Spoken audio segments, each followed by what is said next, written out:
Now, for more on this, we're joined from Kiev by Ukrainian Presidential Advisor Mykhailo Podolyak. Mykhailo, thank you for joining us. We keep hearing about these peace talks, but how real are they? Do Ukrainians believe a ceasefire is actually within reach?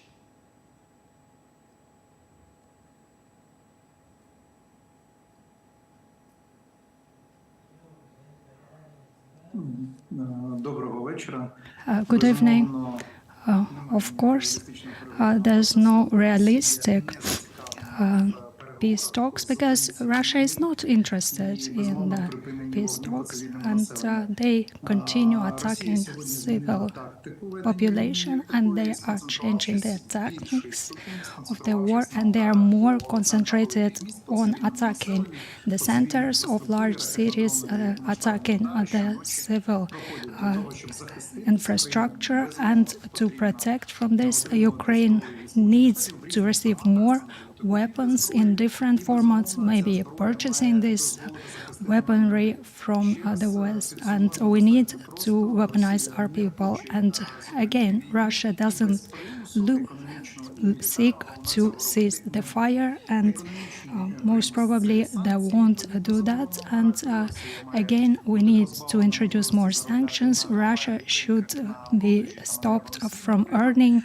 from selling the oil and gas related products, and also we need to start heating some infrastructure which is related to manufacturing weapons on their territory. It should be shifted to their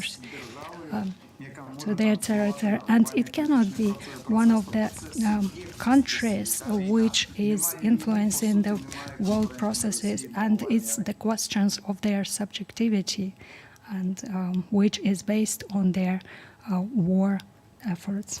Mykhailo, NATO and the EU are promising more air defence support for Ukraine.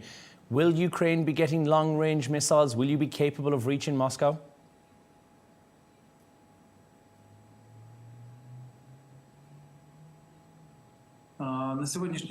As of today, the priority for us is the supplies from our partners. Those are missile weapons and Patriots, and long-range missiles are not available. We are not going to make it public because that has to be commented by the military representatives. And also we manufacture certain missiles, and maybe not in that quantity as we are looking for. Also, we have different modification of drones, which are working as long range.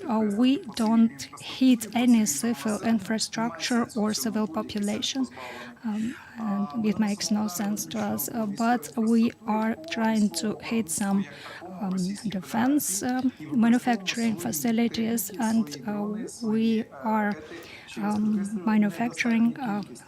What we manufacture is not enough, and we are discussing this with our partners, and we should have certain parity in long-range weaponry. However, Russia is increasing the number of supersonic missiles, and they are using cruise missiles, which have been manufactured during the USSR times in big number, but without forcing them, without destroying the military facilities. We cannot push them for peace talks or exiting this war. Mykhailo, before we move on to our next question, I want to show you some of the pictures out of Ukraine. We're going to take a moment to look at this image on our screens. You're going to be seeing a Ukrainian farmer, Petro Plyakpa, who is walking through the courtyard of his home in a village in the Kharkiv region. Now, he's carrying missiles there that he's collected from his own property. Scenes like this have become very unsettling, but now they're part of daily life for millions of Ukrainians who are living near the front lines. Tell us, what is a day in the life like, day to day, for civilians who are caught up in this war, which is now almost entering its 5th year? How do people survive under this constant threat of shelling, of occupation and of loss?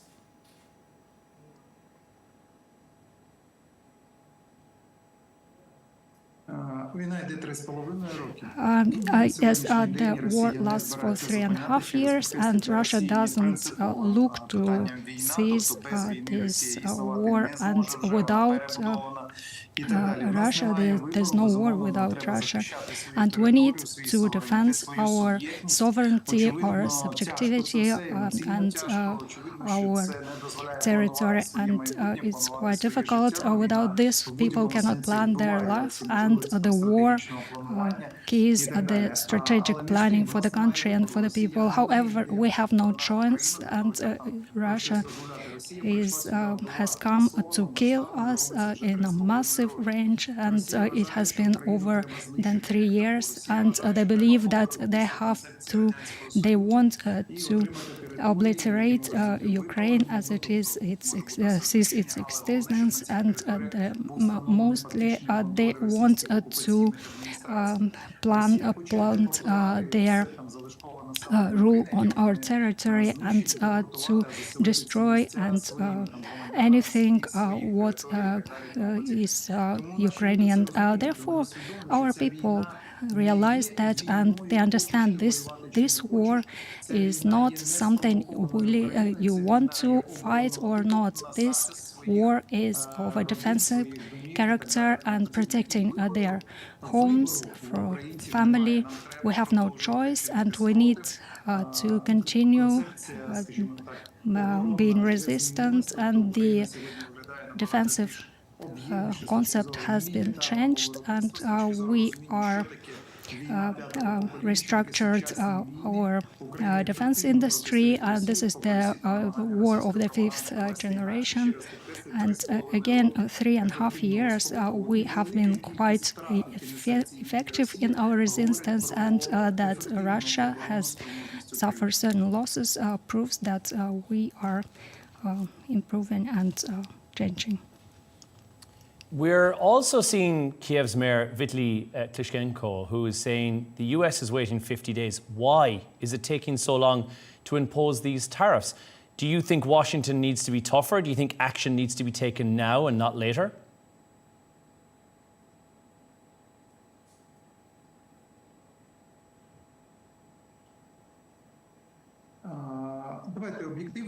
Let's look at this quite objectively. U.S. are giving quite a very good estimates of what Russia is doing. I mean, the administration of the 47th president, and usually the administration of Putin is lying a lot, and they are he says that he's not attacking the population, and he doesn't want to follow the propositions of the US or some other countries. But let's divide here. What is important here? On the one hand, Trump has confirmed that he is going to sell weaponry to Europe for Ukraine, and that he will allow us to defend our country, to supply the anti-missile weaponry, and that's what happens on the battlefield. And U.S. is being a leader in this field, and they do everything to stop this war. On the other hand, when we are talking about the sanctions, that's a different formation. The contracts and sanctions should be introduced against the key recipients of different products, key products from Russia, oil and gas and Uranus. And we are talking about large countries like India, Brazil, and others. And those are secondary sanctions. They are not direct sanctions towards Ukraine. And those sanctions will prevent Russia to receive some gains, monetary gains, some money. And as far as I understand, USA are allowing third countries to influence Russia because that touches on their own countries' interests, and for that allows Russia to contemplate on ceasefire and stop this war. And we believe that we need to define that Ukraine is stating that Russia is the only aggressor, and Russia will continue this war if we don't do anything. Russia is not looking for real negotiations, and everything has to be understood and should be put on the record that the action of Russia damage the global trade, global economics, global finances, etc. And we have to put pressure on Russia from this point of view. Mykhailo, if you could speak directly to President Donald Trump right now, what would you want him to understand about Ukraine's fight?